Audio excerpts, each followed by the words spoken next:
120 টকা কাটি ভৰিবলগীয়া হ'ল 15,000 টকা। খুদ বেংকৰে হিচাপত লাগিল কেনা। অতি চালাকিৰ দোল ডিঙিত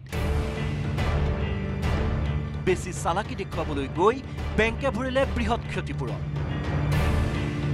ডাক্তৰ পৰেশ চন্দ্ৰ মোদক নামৰ এজন গ্ৰাহকৰ গ্ৰামীণ বেংকত থকা সেভিংছ একাউণ্টৰ পৰা বেংকে কাটিছিল 120 টকা। এই টকাখিনি বেংকে বেআইনীভাৱে কটাৰ অভিযোগ তুলিলে গ্ৰাহক ডাক্তৰ পৰেশ চন্দ্ৰ মোদকে। 2022-23 বৰ্ষত এই ঘটনাটো সংঘটিত হৈছিল ত্ৰিপুৰাৰ ধৰ্মনগৰত।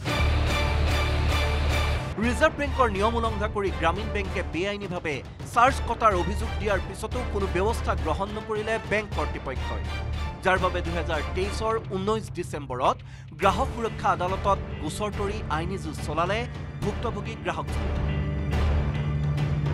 এই কমপ্লেইন দায়ের কইরা আমি কম্পেনসেশন চাইছি 20,000 টাকা, যে তারা এইরকমভাবে আমার সামাজিক মর্যাদা হানি করছে, আমার আর্থিক ক্ষতি করছে এবং আমারে এরকমভাবে মানসিকভাবে হেনস্থা করছে।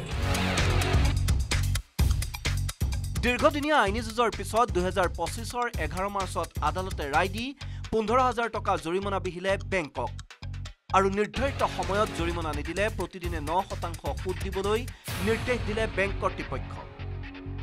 এই ঘটনাৰ পিছতেই ভুক্তভোগী গ্ৰাহক ডাক্তৰ মোদকে সকলোকে আহ্বান জনাইছে যে বেংকৰ নিয়মিত লেনদেন আৰু ৰিজাৰ্ভ বেংকৰ বিজ্ঞপ্তিৰ ওপৰত সকলোৱে যাতে নজৰ ৰাখে। কোনো গ্ৰাহকৰ লগতেই বেংকে তেতিয়া এনে অন্যায় কৰিব নোৱাৰে। ধৰ্মনগৰৰ পৰা পান্না ঘোষৰ report, news 18 Assam north east.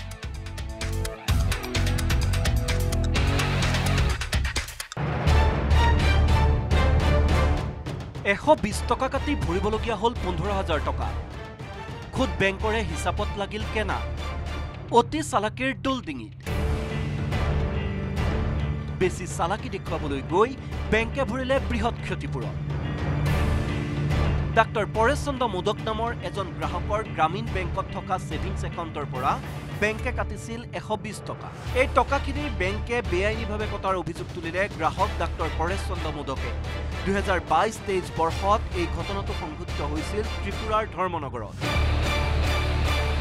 Reserve বেংকৰ নিয়ম উলংঘা কৰি গ্ৰামীণ বেংকে বেআইনীভাৱে চাৰ্জ কটাৰ অভিযোগ দিয়াৰ পিছতো কোনো ব্যৱস্থা গ্ৰহণ নকৰিলে বেংক কৰ্তৃপক্ষই, যাৰ বাবে 2023-ৰ 19 ডিচেম্বৰত গ্ৰাহক সুৰক্ষা আদালতত গোচৰ তৰি আইনী যুঁজ চলালে ভুক্তভোগী গ্ৰাহকজনে।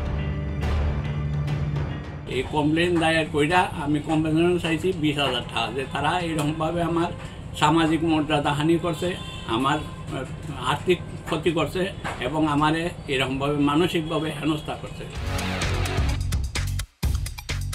দীর্ঘদিনীয়া আইনী যুঁজৰ পিছত 2025-ৰ 11 মাৰ্চত আদালতে ৰায় দি 15,000 টকা জৰিমনা বিহিলে বেংকক আৰু নিৰ্ধাৰিত সময়ত জৰিমনা নিদিলে প্ৰতিদিনে 9% সুদ দিবলৈ নিৰ্দেশ দিলে বেংক কৰ্তৃপক্ষ। এই ঘটনাৰ পিছতেই ভুক্তভোগী গ্ৰাহক ডাক্তৰ মোদকে সকলোকে আহ্বান জনাইছে যে বেংকৰ নিয়মিত লেনদেন আৰু ৰিজাৰ্ভ বেংকৰ বিজ্ঞপ্তিৰ ওপৰত সকলোৱে যাতে নজৰ ৰাখে। কোনো গ্ৰাহকৰ লগতেই বেংকে তেতিয়া এনে অন্যায় কৰিব নোৱাৰে।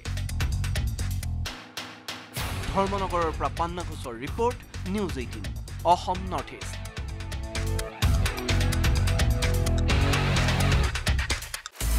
আপুনি বিচৰা বাতৰি পাব কেৱল নিউজ 18 এপত। নিউজ 18 এপ ডাউনলোড কৰিবলৈ স্কেন কৰক এই QR কোড। গুগল প্লে ষ্টৰতো পাব এই নিউজ 18 এপ।